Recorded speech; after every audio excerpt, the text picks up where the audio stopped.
हमने जितनी मदद करना दिया।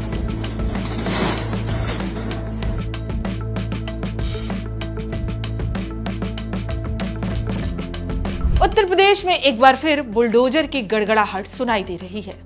बरेली से लेकर संभल तक प्रशासन लगातार ऐसे ठिकानों पर कार्रवाई कर रहा है जिन्हें या तो अवैध करार दिया गया है या फिर जिन पर दंगा फसाद में शामिल होने का आरोप है। लेकिन इसी बीच AIMIM प्रमुख असुद्दीन ओवैसी ने बड़ा सवाल उठाया है। उन्होंने सोशल मीडिया पर एक पोस्ट करते हुए सुप्रीम कोर्ट की गाइडलाइंस का जिक्र किया है और पूछा है, क्या सरकारें इन नियमों का पालन कर रही है या फिर बुलडोजर को राजनीतिक हथियार की तरह इस्तेमाल किया जा रहा है। नमस्कार, मैं हूं आपके साथ गरिमा शर्मा और आप देख रहे हैं India.com। सबसे पहले बात करते हैं बरेली की। हाल ही में यहां बवाल हुआ। प्रशासन का आरोप है कि कुछ लोगों ने सामाजिक सौहार्द बिगाड़ने की कोशिश की, माहौल खराब किया गया। इसके बाद जिम्मेदार लोगों की पहचान की गई और फिर हुआ बुलडोजर एक्शन। घर और दुकानों पर कार्रवाई हुई। उन पर आरोप था कि उन्होंने उपद्रवियों का साथ दिया है। चश्मदीद और प्रशासन का कहना है कि सिर्फ कानून व्यवस्था बनाए रखने का कदम है, लेकिन सवाल यही है, क्या हर आरोपित पर सीधा बुलडोजर चलाना चाहिए या फिर पहले कानूनी प्रक्रिया होनी चाहिए। अब बढ़ते हैं संभल की ओर। यहाँ मामला थोड़ा अलग है। राय बुजुर्ग गांव में एक मस्जिद और मैरिज हॉल बनाए गए थे। आरोप है कि ये ढांचा अवैध तरीके से तालाब की जमीन पर बनाया गया था। प्रशासन ने नोटिस दिया, राजस्व विभाग ने सर्वे किया और फिर गुरुवार को बुलडोजर लेकर टीम पहुंच गई। मैरिज हॉल तो ध्वस्त कर दिया गया, लेकिन मस्जिद को गिराने से पहले प्रशासन ने कुछ दिनों की मोहलत दी थी। मस्जिद कमेटी से जुड़े लोगों ने आश्वासन दिया कि 4 दिन के भीतर वो अवैध हिस्से को खुद ही गिरा देंगे।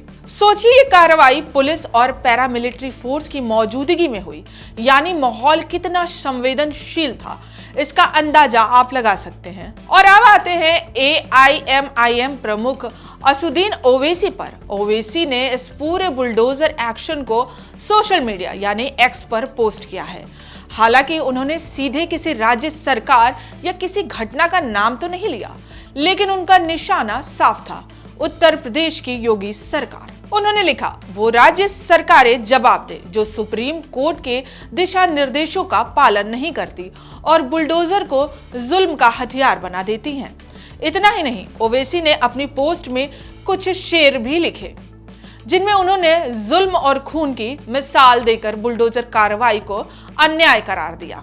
ओवैसी साहब ने लिखा, जुल्म फिर जुल्म होता है तो मिट जाता है, खून फिर खून है, टपकेगा तो जम जाएगा।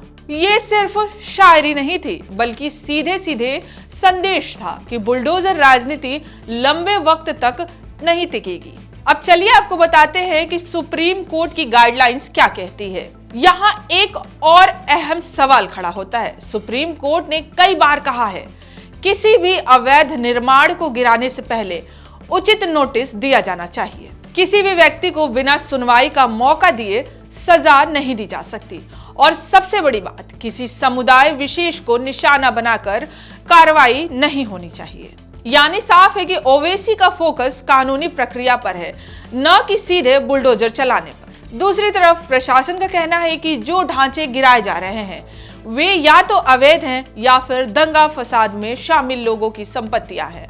उनका मानना है कि अगर समय पर कठोर कार्रवाई न हो तो उपद्रवियों का हौसला और बढ़ सकता है। यानी एक तरफ क्विक एक्शन है ताकि लोगों को सख्त संदेश दिया जा सके, एक तरफ विपक्षी पार्टियां इसे भेदभावपूर्ण बताती हैं। ओवैसी जैसे नेता तो इसे सीधे संविधान और सुप्रीम कोर्ट की अवहेलना करार देते हैं। यानी बुलडोजर अब सिर्फ एक मशीन नहीं बल्कि राजनीतिक प्रतीक बन चुका है। वहीं दूसरा वर्ग बुलडोजर एक्शन का समर्थन करता है।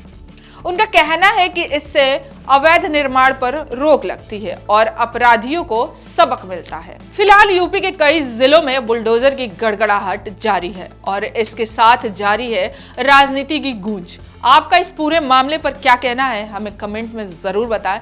वीडियो पसंद आए तो लाइक, शेयर और India.com को सब्सक्राइब करना ना भूलें।